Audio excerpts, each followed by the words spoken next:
I'm going to talk to you about two pieces of work I've been doing on China and India. One is a paper on reforming property rights in urban China. The other is a case study I wrote, but probably the most interesting one I wrote, which is on a slum redevelopment project in Mumbai, India. So just to set this in context, global urbanization is proceeding very fast. So right now, more than half of the world population lives in urban areas, and this is expected to rise to 2/3 by 2050. In the two countries I'm going to talk about, China has urbanized extremely fast, from 19% in 1980, and is expected to be 69% urban in 2030. India started at roughly the same level, 23% in 1980, but it's expected to reach only about 40% in 2030. But these are emblematic of the global trend towards rising urbanization, with most of the rise coming from developing countries, because the developed nations are mostly already urbanized to a very high degree. But this urbanization in the developing world is taking place under not so ideal conditions. So right now, 1 billion people are estimated to be living in slums, and this is expected to grow to 3 billion by 2050. And by slums, I'm using the UN definition, which is areas with inadequate access to safe water or inadequate sanitation, poor housing, overcrowding, insecure residential status. That's the official definition, and these are UN estimates. In both China and India, about 29% of the urban population is estimated to be living in slums right now. Why do we care about these things? So economists usually expect that the growth of cities and urbanization is expected to lead to greater productivity and growth. And this is something what Gilles talked about yesterday, due to agglomeration economies. And by this, there can be many dimensions of these agglomeration economies. Cities have much thicker labor markets to enable better matching of job opportunities and workers. We expect that the high human density in these areas will lead to a faster generation of new ideas, and also a quicker spread of these new ideas. They have lower costs of transportation between consumers and suppliers if they're within the same city, and so on. So there are many reasons to expect big productivity gains from this urbanization trend. But the question is, will it materialize when you have these poor institutional contexts, when it's happening in a situation of uncertain, ill-defined, ill-enforced property rights? In particular, that's partly my research interest. And the broader question is, what do we need for entrepreneurship to thrive in these newly urbanizing areas? And I won't have full answers to everything, but I'll show you some interesting results from my research. So let me tell you a little bit about this paper I'm doing on China, where we are looking at an urban property right reform, which was carried out in the late 80s and the 1990s, and also so what was that reform? So before all this reform period, in the Mao era in China, almost all urban workers worked for state-owned enterprises, which provided them with subsidized housing and other benefits. And then beginning in the mid-80s and the 1990s, several cities began allowing workers to purchase the housing they were living in. So this housing had been provided to them by the state-owned employers, and they were given the option to purchase it. And why did cities do this? Because it was they were providing housing at a very subsidized rate, and these subsidies were becoming very costly for city budgets. And so, in fact, even in our data, we see that city governments which had low revenues privatized housing earlier than city governments which had more revenues. So the workers got the option to purchase the apartment. The purchase price was also heavily subsidized. But the question is, now they are no longer tied to their employer for their housing. What does it do to their labor market choices? So in particular, we're going to be looking at whether they move now to private sector employment, whether they start up new enterprises. Because this is China, this is actually, in one sense, the largest urban housing reform in history, affecting at least 90 million people. And for the purposes of research, the implementation of these reforms was staggered across cities. Different cities did it in different years. So this helps me in empirically identifying the effects of the reform. So to give you a little more context, so because the housing reform does many things. It gives people, in a sense, property rights which they didn't have earlier, but it also gives them an asset. And how much is that asset worth? The thing to note is that the wealth effects of this reform are not huge, because you got to purchase the apartment at a subsidized price, but otherwise you were already living in a rent-subsidized apartment. So So some people have calculated the average price subsidy and the present discounted value of the rental subsidies you were giving up, and they're not very different from each other. There is a small wealth effect, but it's not very huge. That's one estimate. What happened? The other thing to note is that this newly acquired asset could not be monetized very easily. So while you might have some wealth built into that asset, this housing could not be sold. So it was, your house. It did no longer a state-owned enterprise's house. Well, it's not ownership technically in China. It's a very long-term lease and so on. But the important point was you could not sell this newly acquired housing until a second regulation had been passed by the cities, and this most cities did about 5 to 10 years after the first privatization reform. The second is that this housing also could not be used as collateral from loans from state-owned banks until very recently. There were no financial products like home equity loans and so on. So if you wanted to use this as a source of cash, it was relatively hard in China's financial system. Even taking a loan to buy out this housing from the state was very hard. The mortgage market in the late 80s and 1990s was extremely ill-developed. In our data set, less than 3% of households actually report having a mortgage, even to purchase housing. So it's just a thing to keep in mind for this context. What happened? Yeah, so what do we do in this paper? We use data from the urban household income and expenditure surveys. And this is a stratified random sample of the urban population. We got access to this data for 27 cities in 15 provinces. It's a repeated cross-section for a 20-year period, so which is nice, so you can actually track the progress of this reform.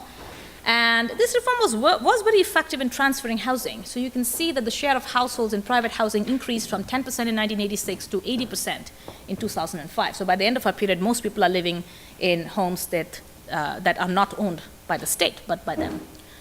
And there was also a trend towards greater marketization and more private industry in China over this period. As we know, China has been opening up to the rest of the world and implementing lots of economic reforms.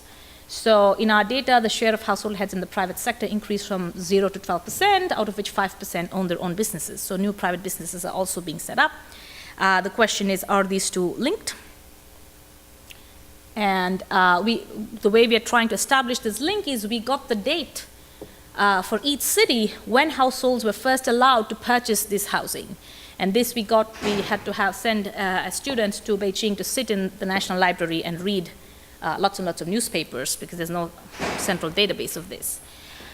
So these dates of this housing reform varied from 1988 to 1997 across cities. So there's quite a lot of variation in when cities chose to do this. And the other interesting part which we found is that most of the cities in our sample allowed this reform to happen before a national law was passed in 1994. So in 1994, the national government said, well, all cities should do this. And then, of course, even after that, each city had to pass their own regulation for it. And this is, by the way, typical of reform in China is that many provinces or cities or some lower levels of government try out something. Once it seems to be working well, the national government then sort of regularizes it and says, oh, everybody should do this. So this is not surprising in China, but it's just important to keep in mind that it may be misleading to use the date of the national reform as the time when change happens in China, because that's usually following the change which is already happening. So as part of our empirical strategy, why is this? We are basically going to use a difference in difference estimation. We're going to compare households in each city before and after the housing reform is implemented. The regression we're going to run is something like this. We have a Y outcome on the left-hand side, which is typically the labor market choice of household H in city J during year T.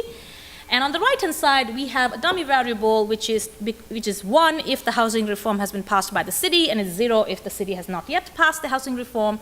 So we're comparing each city, households in each city to households in the same city before and after the reform.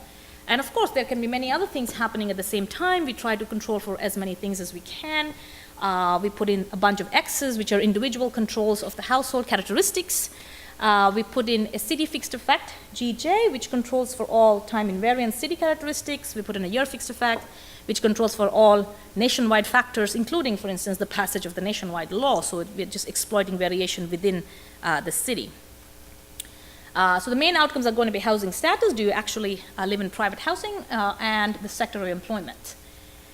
We have standard errors cluster at the city year level to control for common shocks. We run a whole bunch of robustness checks, which I will not show here, but you can always ask me for the paper and I can show them to you. We try to control for lots of other stuff which might be happening at the same time because China was undergoing lots of changes. So this is just a graphical representation of what our results will look like. So on the x-axis, we have the number of years since the reform was passed. So year 0 is when a city changes their regulation to allow households to purchase the housing. On the right, on the y-axis, the solid line is whether you live in your own housing, and the dotted line is whether you lived in state-owned housing. And so you can see about 3 or 4 years after the reform, you have a big pickup in the fraction of how people living in their own housing and a corresponding decline in the number of people living in state-owned housing. This is what you would expect. This is what the reform is supposed to do. What do we see on the employment side? On the employment side, again, it's the same thing. Year 0 is the year of reform. Again, you see about 3 or 4 years after the reform is implemented, which is roughly the same time as when people start, the big rise in the number of people living in their own housing, you see a big increase in the fraction of people who are working in the private sector. And similarly, there is also a corresponding decline in the fraction of people working for state-owned enterprises. And this is just a regression version of the same graphs which I showed you. So this is the coefficient on the post-reform dummy. So it basically means that the fraction of people in the private sector is 2 percentage points higher, right? It's 2.17 percentage points higher in a given city after it passes the housing reform compared to the pre-reform period. The interesting part from an entrepreneurship point of view is we don't see any significant increase in the fraction of households who say we own our own enterprises. So this is not giving a big spur to entrepreneurship. The coefficient is like 0.76 percentage points higher. It's statistically not significant. No matter what, we tried all kinds of robustness checks, and these results basically hold. You are more likely to work in the private sector. You are not more likely to set up your own enterprise. And the other one is just showing the decline in the probability of working for the state. So this enables labor mobility. So this reform it does enable labor mobility. It just does not seem to be enough to spur entrepreneurship. These are just some tests we did. We also checked whether you got unemployed as a result of this reform, or whether you were retired, you just took retirement, oh, now I have this asset. And those things, again, do not show statistically significant effects. This is important in the Chinese context because China was also doing a lot of state-owned enterprise reform, and we don't want to conflate the effects of that reform with the housing reform. And so we would expect that all the state-owned enterprise reform would result in greater unemployment and so on, and it does not. So the housing reform does not, but the SOE reform did. So what are the implications of our study? Broadly speaking, I think the first thing is that, granting this de facto private property rights is a significant determinant of labor market reallocation, right? So what we saw was if you untied access to housing from state sector employment, it actually explains a quarter of the increase in private sector employment over this period in China. So it's a pretty important thing in enabling the growth of the private sector. But simply transferring this asset to private hands is really not enough to spur entrepreneurship. And this is, my hypothesis is that this is most likely because households find it difficult to monetize this asset to fund enterprise creation. So partly because of all the rigidities in the financial sector and the laws regarding trading, it was hard to use this as a source of funding entrepreneurship. So in a sense, more needs to be done if you want to spur enterprise ownership in cities, not just property right reform. We also use this reform to calculate the implications for future wages. And the reason we do this is because this trend towards urbanization and towards greater private sector employment in China is going to continue for the foreseeable future. Because these different cities did this reform at different times, and basically city labor markets can be thought of as isolated labor markets because cross-city migration is fairly limited, we can just use these reforms as a kind of exogenous source of increase to the supply of labor to the private sector. And so we can estimate this, use this supply shock to estimate the labor demand elasticity. And we have to make certain assumptions, like assuming that the total amount of capital and labor does not change very much in the short run, and so on. So under certain assumptions, you can estimate this labor demand elasticity, and we find that the private sector labor demand in Chinese cities is very elastic. Our elasticity estimates vary between 4 to 7, depending on specification. So this essentially means that the private sector can absorb a lot of labor without a big decline in wages, because it's very elastic. Except that the projected increases in urbanization are very huge. So China's urban population share is expected to rise from 50% to 58% in the next decade. So at some point, the government, in fact, had set itself a goal of increasing urbanization by 1 percentage point every year. I don't know how much they're sticking to it, but these are estimates by international bodies. Now, if all of these newly urban workers are going to go to the private sector, this is a huge supply shock to the private sector. Even with this high labor demand elasticity, we estimate that there will be wage declines of the order of 45 to 54%. So in one sense, this is something one should be prepared for, or policymakers should take into account when urging greater urbanization to make sure that there is a sector to absorb all these extra workers, or compensate for it with other things like improving productivity by other means, adding more capital, and so on. This is under the assumptions that all other things do not change. So from the point of view of policy, make sure all the other things also change, which makes it hard for researchers like me, but maybe better for the people involved. Let me tell you a little bit also to note that China's rapid urbanization has had several other effects, not just this projected wage declines in the private sector. We should remember that China has a dual property rights system. It's de facto private in urban areas, as I described, but land is still communally owned in the rural areas.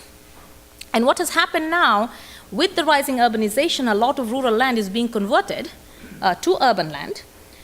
Who enables such conversion? It's basically village-level committees or officials who have the power to change the land use designation, and not the individual farmers who are farming those plots. And so for the last few years, there has been a lot of protest about this. So the Chinese government, so a Chinese research institute published this number of more than 100,000 social protests each year over the past decades. And so by social protests, they mean protests involving more than 100 people. So these are sort of big demonstrations where a lot of people are expressing their dissatisfaction. The vast majority of these protests are linked to land grabs by local governments for conversion to urban land and industrial uses. We should note that this is perfectly legal under China's property rights system. Right? The village government or the local government has the power to authorize such conversion.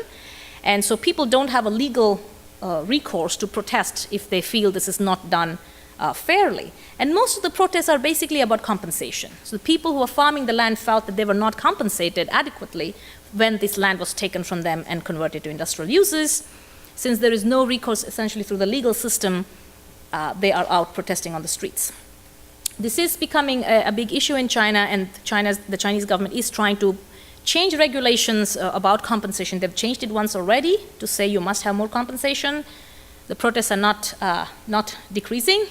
And so this is a big policy issue which they have said they will tackle it. Now I find it hard to read Chinese policymakers' declarations very well. So at some point, the point is they have to do something about it quite soon.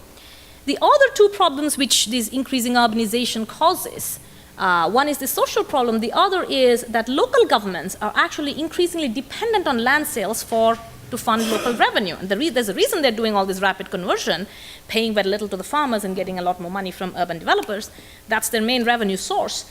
And they are also issuing a lot of local government debt using this land as collateral because they own the land. And so this is what some people call the next big bubble in China waiting to burst. There are some estimates the IMF, I think, estimated local government debt at about 30% of GDP right now.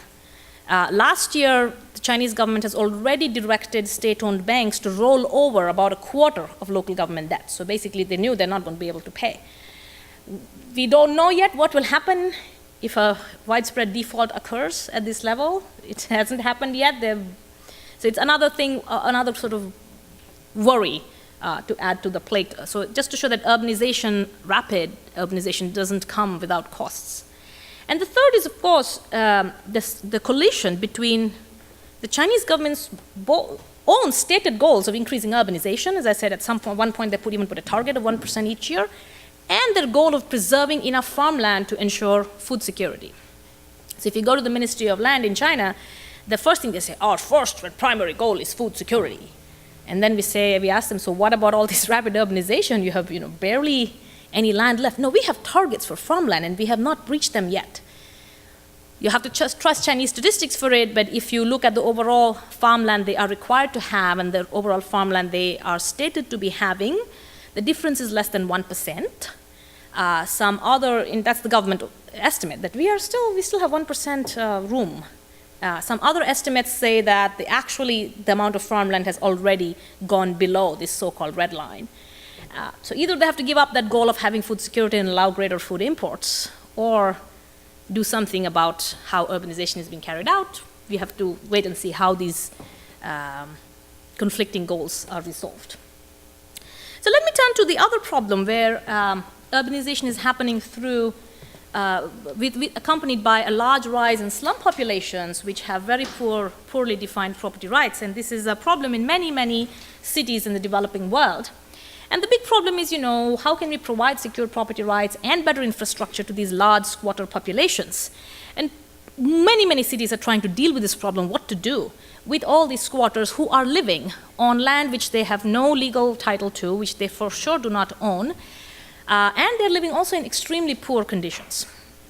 So in some cases, people have recommended that the city governments should reform restrictive land regulations to spur private infrastructure investment. So, for instance, the research that I did on Mumbai, the allowable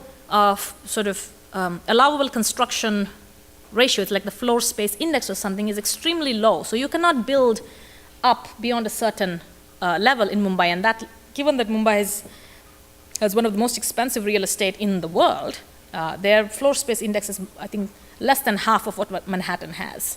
So one idea is to just liberalize those kind of rules, and then the private sector will come in and invest in these areas. They will build better infrastructure, they will build better housing, but then the question is what to do with the existing squatters who the private sector, if they are going to come in and do this, I presumably want to evict them, which becomes a social and in India, political problem, because these squatters are still voters.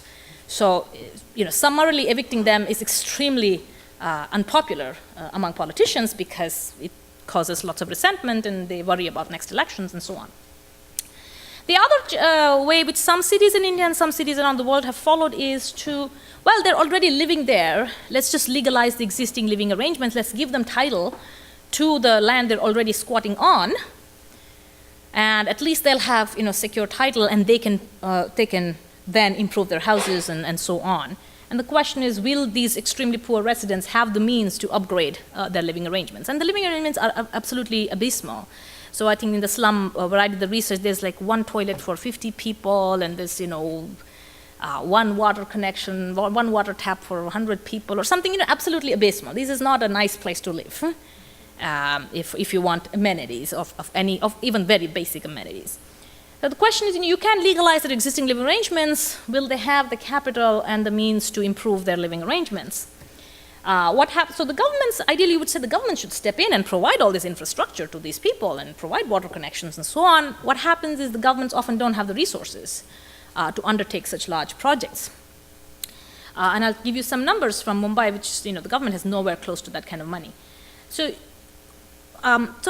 in a few years ago, I heard about this innovative proposal in Mumbai, India, which is to use a public-private partnership. So they said, the government has a role, but the private sector can bring lots of capital into this process and lots of technical expertise because they know how to build stuff, and government houses are notorious for their poor quality, to redevelop what was then Asia's largest slum.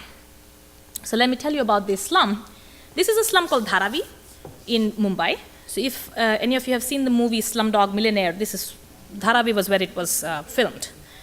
So in fact, they have a thriving business now in Dharavi tourism. They will take around groups of tourists to see Dharavi. Like, whatever, poverty porn, some people call it. But it shows how enterprising the people are, making a business out of their very poverty. So Mumbai, this is not the only slum in Mumbai. There's an estimate about 6.2 million slum dwellers in Mumbai, which is about 50% of the city's population, actually lives in slums. And this is, for India's commercial capital, this is absolutely shameful. Dharavi is about 239 hectares with about 700,000 people living there. So this is one of the most densely populated settlements in the world. The interesting part about Dharavi is that it is located in a prime real estate location. So this red dot on the map is Dharavi. The green dot is the airport. It's 20 minutes from the airport. And in a city like Mumbai, that's, huge plus point. It has two big highways, as you can see. The red lines, the Western Express Highway and the Eastern Express Highway, are both quite close to Dharavi. It has two major railway lines running very close to that city. The blue dot is the Bandra Kurla complex, which is it's a commercial real estate complex, which is one of the most expensive in Mumbai. So, and next to this is this slum. You can actually see one from the other, where this, it's just slumland. So, in one sense, there's a huge wastage of value happening. This land could be developed for much more productive uses than is being put currently. City and state governments own 80% of the land in Dharavi, so it's not like owned by private. Only 20% is owned by private owners, so presumably the governments could do more with this land. And Dharavi has been a slum for a long time, for at least 50 or more years. Lots of migrant communities in Dharavi from many different parts of India. And Dharavi is actually, one person, the government official in charge of Dharavi, described it as, he said, you should not think of it as a slum. This is an industrial township. Because the estimate, so it's only an estimate that there are nearly 5,000 informal businesses in Dharavi.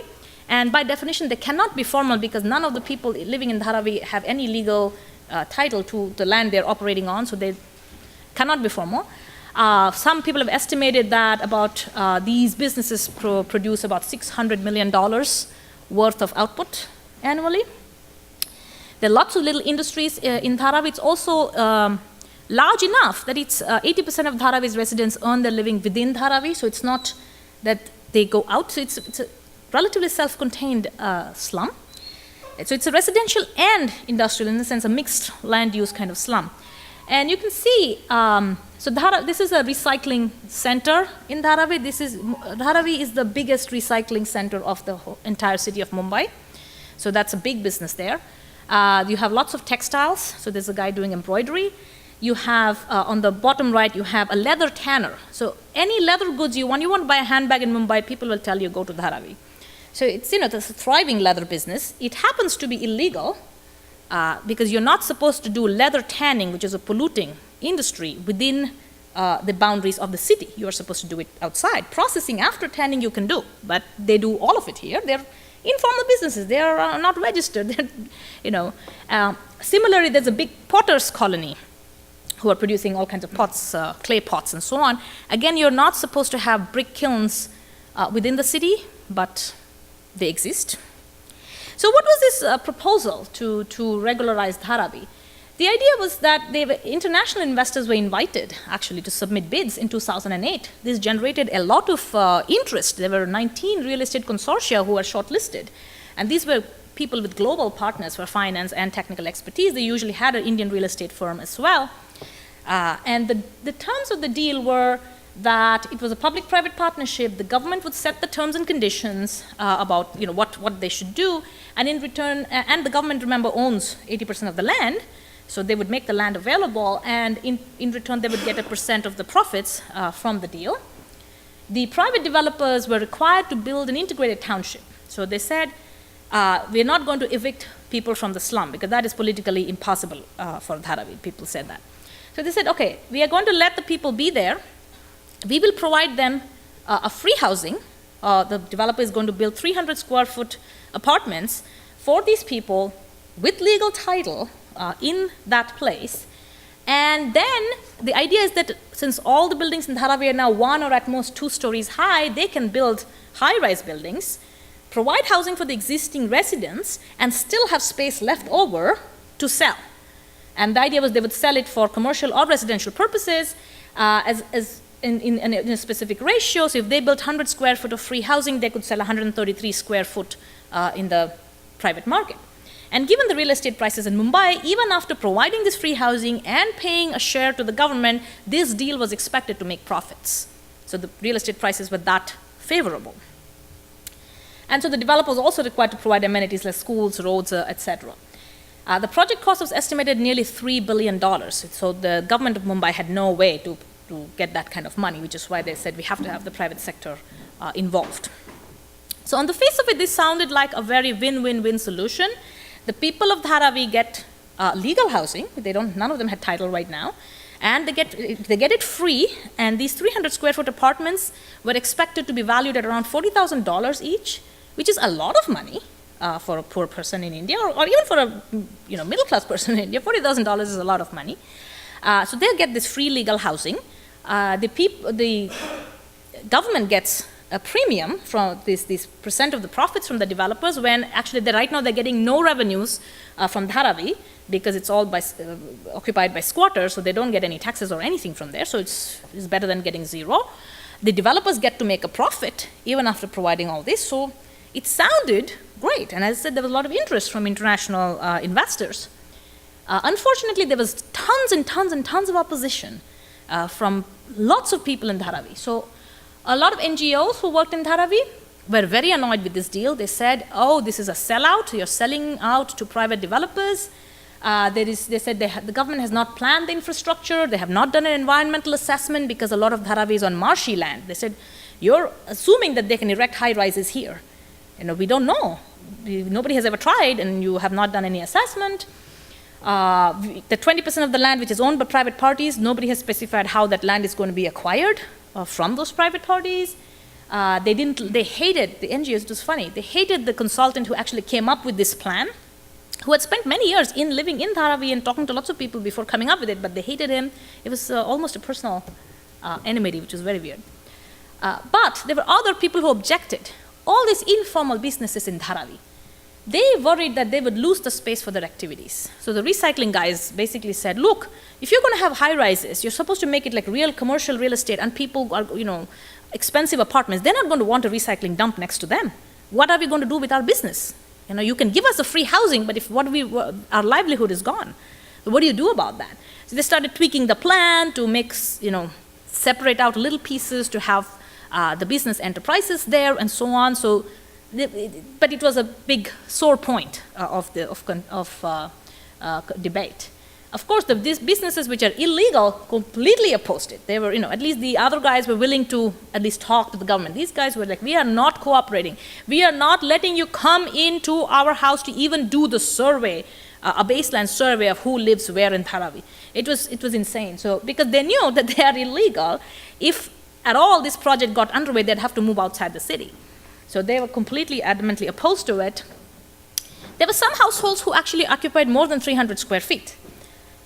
Illegally. Right? They said, but legally we will get only 300 square feet, so we don't like this deal. Then there were people who were renters. So there's a thriving land market in Dharavi. People buy and sell these little shanties, okay?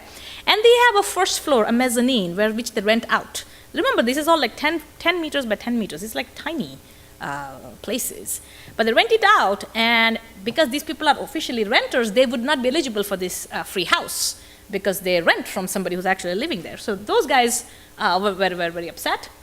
And so, I wrote this case study for HBS, and then I was like, yes, now I'm waiting for the thing to get underway, and I'm going to do all this fantastic research once this project happens. And then, of course, what happened was nothing happened. So it was so annoying.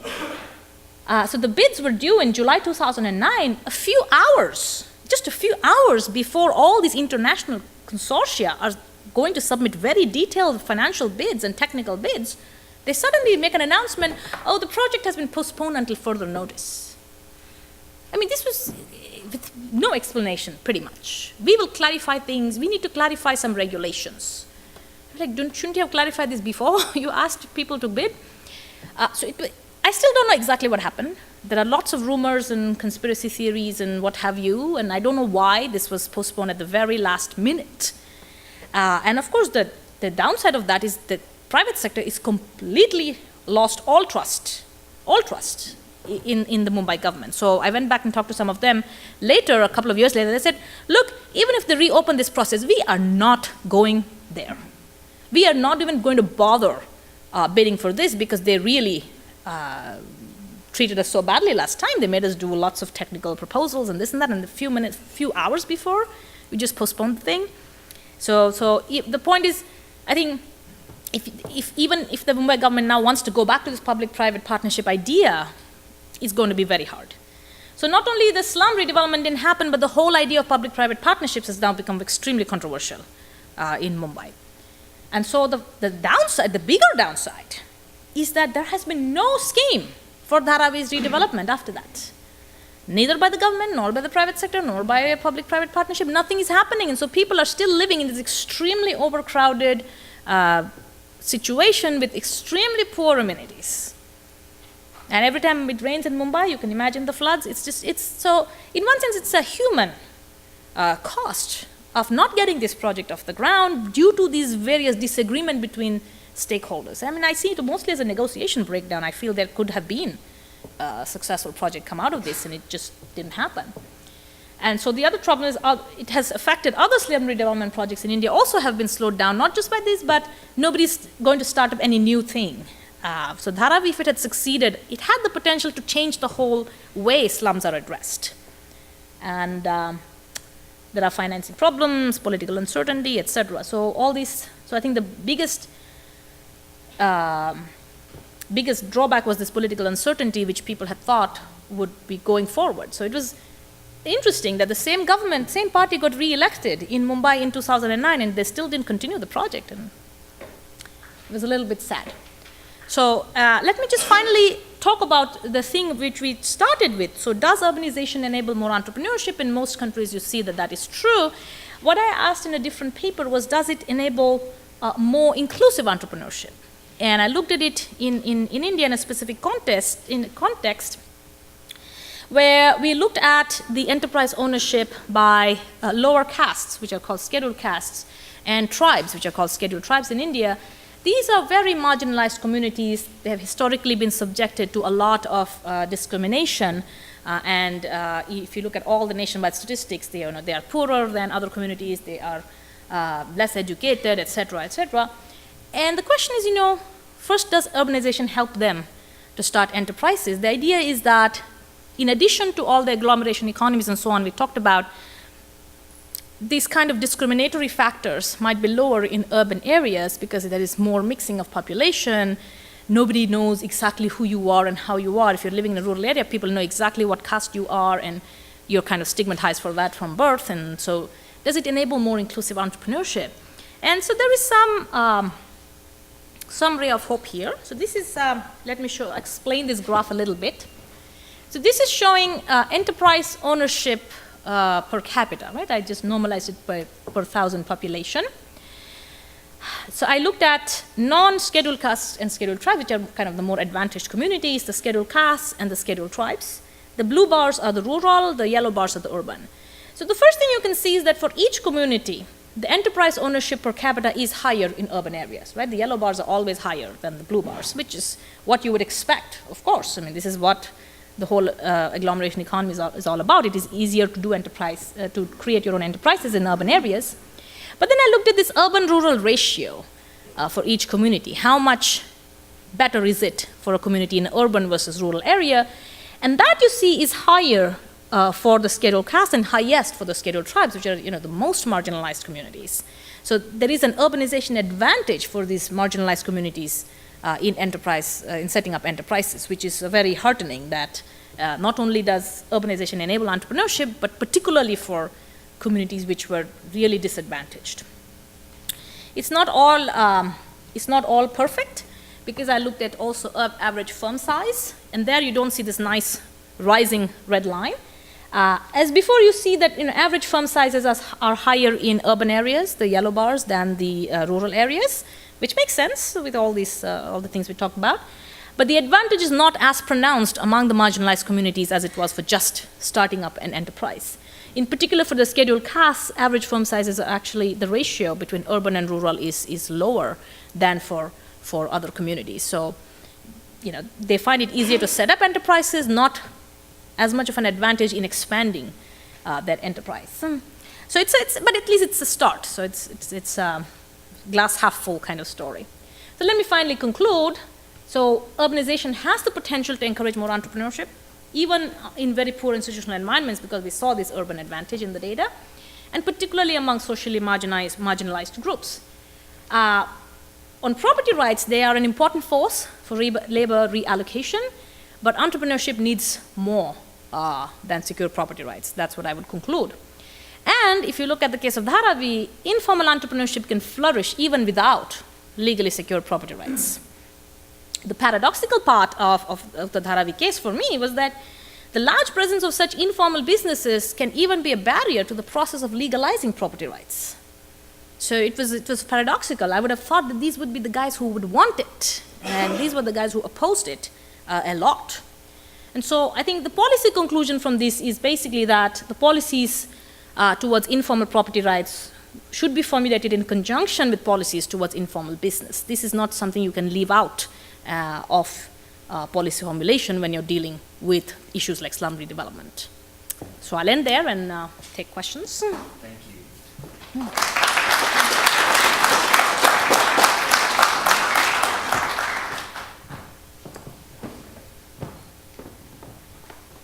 Yes.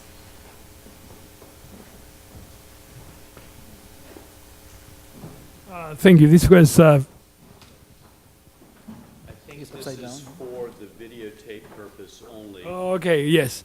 This was very interesting, Lakshmi. Thank you.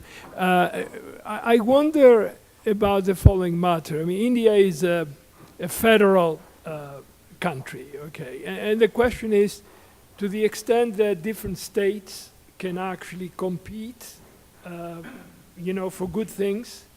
And one can just talk about how a successful Dharavi can make a difference, and then other big cities in other states can then say, well, okay, we can do better than that. So is there scope for such a competition? Because in the US there's a lot of them. So such competition is happening in India, not in the space of slum redevelopment, but in the space of converting agricultural land to industrial uses. So not in the question of cleaning up informal or ill-defined property rights, but in actually transferring property rights smoothly from one use to the other. So some of you may have heard a few years ago of Tata setting up a big car plant in the state of West Bengal, for which the state government had acquired land from farmers and given it to Tata. After which the farmers actually went on a huge protest saying we have not been adequately compensated for this transfer of property rights, and Tata, in fact, the protest was so large that Tata shut down their plant, wasting a few $100 million in all the investment they had put in, moved their entire power plant to the other end of the country, to the state of Gujarat, where the government had again made land available. So it's different from the case of China, where the property rights are not legally defined, and so the farmers have no recourse other than to protest. In India, it was surprising that they went on a protest. In many other states, these large projects have been stalled by lawsuits. So farmers can legally sue in court to say that we have not received adequate compensation. But states are competing on this dimension of transferring rights smoothly from agriculture to industrial uses. And people like Gujarat promise, here you won't face problems. We will make sure everything is transferred smoothly and with adequate compensation and so on. The government has just passed a national law saying that if you acquire land for industrial uses, you have to pay 4 times market value to the farmers. Because what happens is market value at the time of acquisition is very low. Once the industries come up, the market value goes up 10, 20 times, and that's what causes people to feel extremely upset. And so the rule now is that you have to pay 4 times market value. And so the industrial lobby is very upset. But there is state level competition in this regard. And some states were already paying extra compensation before in a bid to acquire it smoothly. So, but somehow in the slum development, this was like the most high profile projects. Smaller projects of this type have happened in 1 or 2 cities. They have actually gotten off the ground and they have started. None of them have finished. So in Delhi, they started in one slum, this kind of public-private partnership to redevelop. And the last I heard, it was stalled due to financing problems because of the global financial crisis, and nobody could get any funding.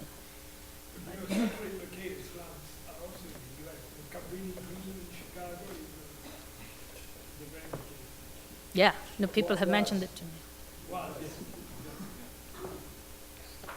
Yeah, Anna?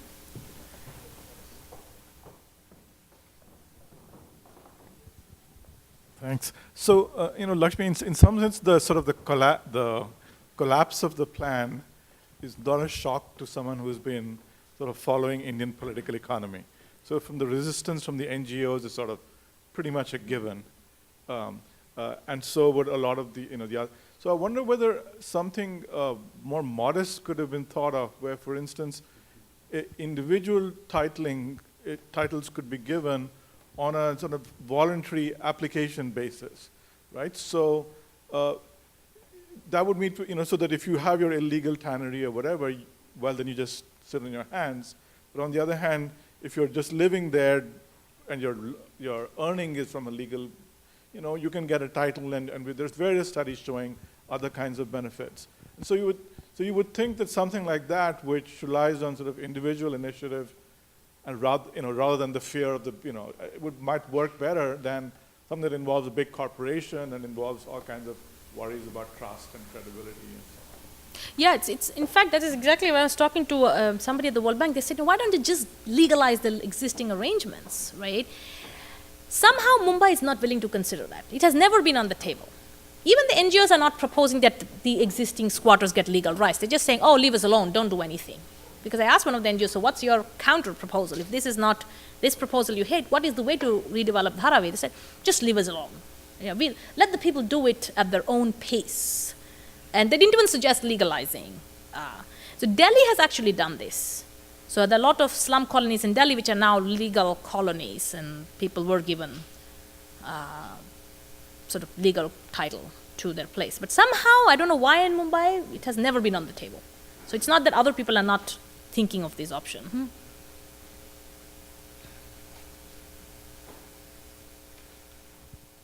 Okay. My question is on China. Somewhere you said that in the coming decade, the migration flow to the cities will be too high, then the labor supply will have a shock, and wages are expected to fall for around 40%. And I think that people move to cities because of higher salaries. So I'm wondering why people will keep on going to city and knowing that the salary will keep on falling. That's my first concern. And the second concern is China is facing a big problem of low level of salary.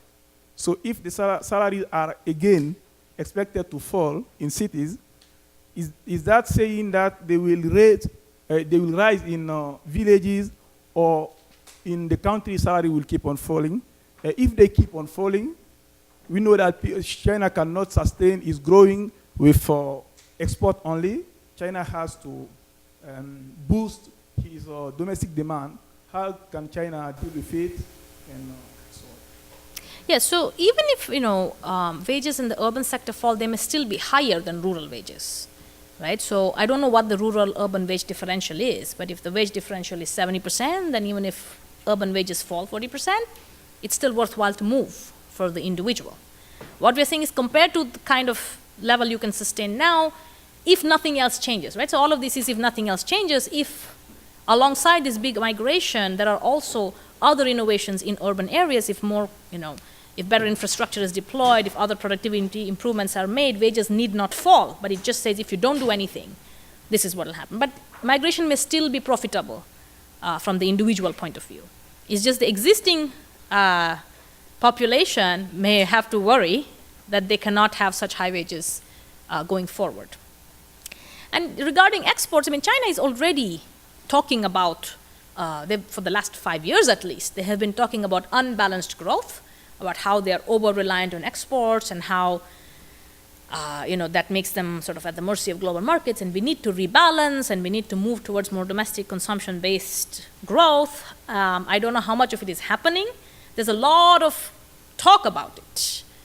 So they want to do it. I don't know how successful they've been yet in doing that. So we have to see. I mean, that is one of their stated goals, is to have more balanced growth.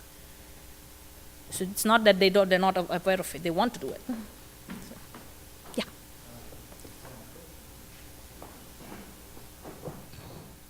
Thank you, that was fascinating. Just to reflect on what was just said about the difficulties we have about implementing those upgrading formalization programs, and it is transparent in your presentation. I think the reason we get opposition, there are two types.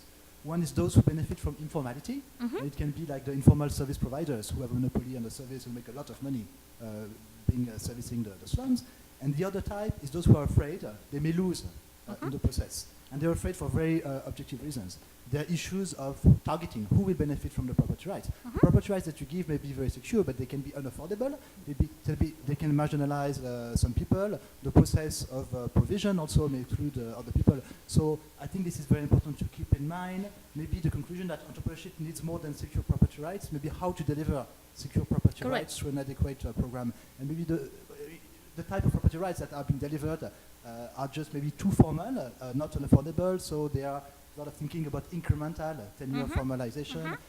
The UN Habitat also has given a lot of thought about how to do formalization which is inclusive and participatory, creating the local institutions that will make the program work, and they have this big program of what they call pillar. It's a particular type of land intervention. It's called land readjustment, where you set aside, you formalize, you set aside part of the land, and then you sell that land in order to finance the project. So it's a self-sufficient financing.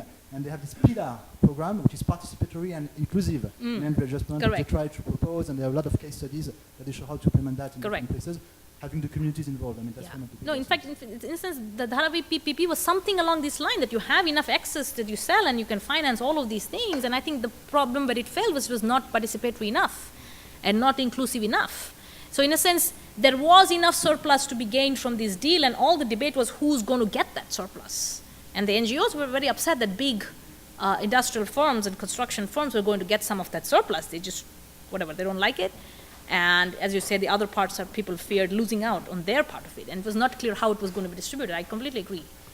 That's why I call it a negotiation failure. It is not that there was no value in the project. It was they could not agree on how to distribute that surplus. Unfortunately, I think we have to stop there and transition to the next paper. So thank you very much. Thank you.